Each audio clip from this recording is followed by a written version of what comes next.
It is Saturday, March 7th, 2026. For many people, Saturday is a day to slow down, a day to rest, run errands, visit family, or simply enjoy a break from the week. But for those travelling along the Prampram to Dawhenya corridor, the weekend offers no such relief. Traffic here does not pause for Saturdays. In fact, for many drivers and commuters, the experience feels even more frustrating. A location that serves as one of the main gateways into the industrial zones of Tema. It is also a critical passage along the Trans-African Highway, a major continental route designed to connect West African countries and facilitate regional trade. On paper, this corridor should represent efficiency and movement. In reality, today, it represents congestion and delay. The stretch from Afienya junction to the Kpone barrier is roughly 17 kilometres. Under normal driving conditions, this distance should take about 15 minutes. But today, the reality on the ground is far different. Vehicles inch forward slowly, bumper to bumper, in a line that stretches beyond the horizon. A short 5-minute movement between local junctions has turned into a 45-minute crawl. Engines idle, drivers grow impatient.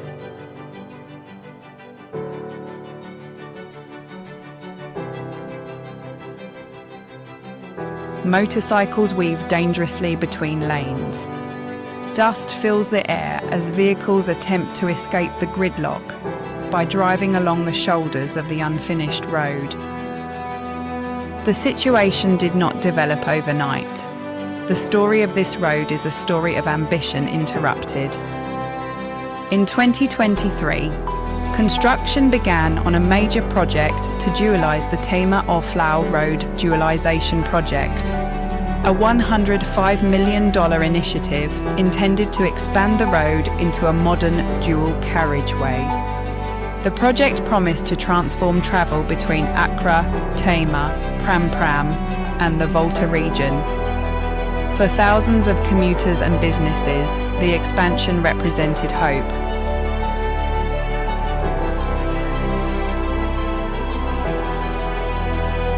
Hope for faster travel, safer roads, and improved economic activity along the corridor.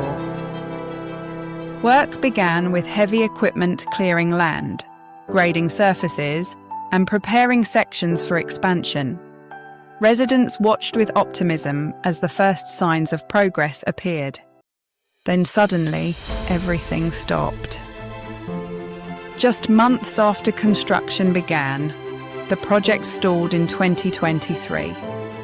The disruption was tied to Ghana's national economic restructuring, specifically the Ghana Debt Exchange Programme, as the country worked through its debt crisis.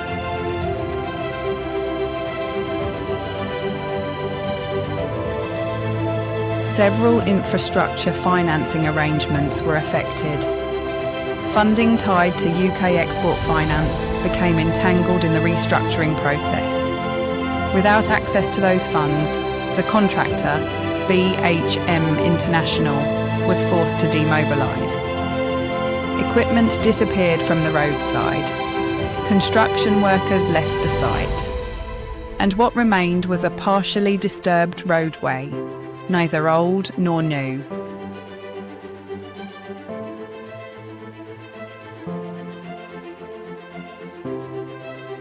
For the thousands who rely on this corridor daily, the impact was immediate. Then came renewed hope. In early 2025, the new administration announced that work would resume. Machinery returned to the corridor. Sections around Savannah and Dawhenya saw activity again. Graders and excavators moved earth. Construction signage reappeared. But 1 year later, in 2026, the pace of progress remains painfully slow. Dust still dominates the landscape where asphalt should be. Large sections of the road remain uneven, forcing drivers to slow down dramatically. Temporary diversions and narrow passages create choke points where traffic inevitably builds. Construction alone, however, does not explain the scale of the congestion. Driver behaviour has become an equally serious problem. On this road, traffic discipline has slowly eroded into something resembling an unofficial system. Drivers routinely create 4 lanes where there should only be 2.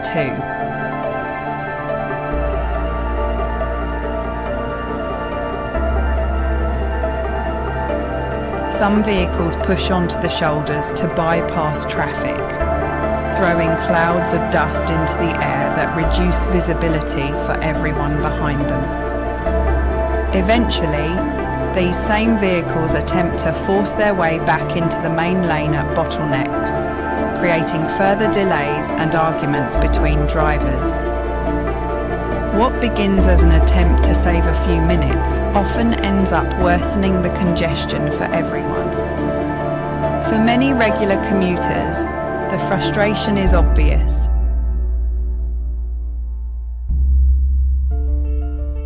Every driver believes their time is more important than others. They drive on the shoulders, create extra lanes, then push back into the traffic at the narrow points. That's what makes everything worse. Law enforcement has attempted to address the problem. The Ghana Police Service, through its Motor Traffic and Transport Department, has conducted several traffic enforcement operations along the corridor.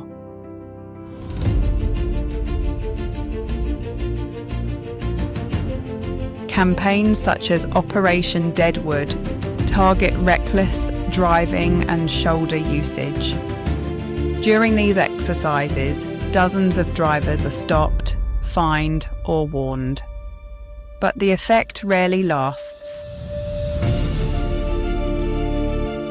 Once police officers leave the scene, the same behaviour returns almost immediately. The road once again becomes a chaotic mix of impatience, dust, and improvised lanes. And the consequences stretch far beyond simple inconvenience. For commercial drivers, time lost in traffic translates directly into financial loss. Fuel consumption increases dramatically in stop-and-go conditions, cutting deeply into daily profits. For traders transporting goods from the Volta region, the delays can be devastating. Trucks carrying vegetables, fruits, and other fresh produce spend hours under the sun. By the time these goods finally reach markets in Accra, some of them have already begun to spoil. Families feel the pressure too. Many parents living along the Prampram and Dawhenya corridor now wake their children before dawn. Some children leave home as early as 5:30 a.m, simply to make it to school in Accra by 8 a.m. The daily routine has become a test of patience and endurance. Until the dualisation project is completed and road discipline is consistently enforced, the Prampram-Dawhenya corridor will continue to symbolise something many Ghanaians know all too well.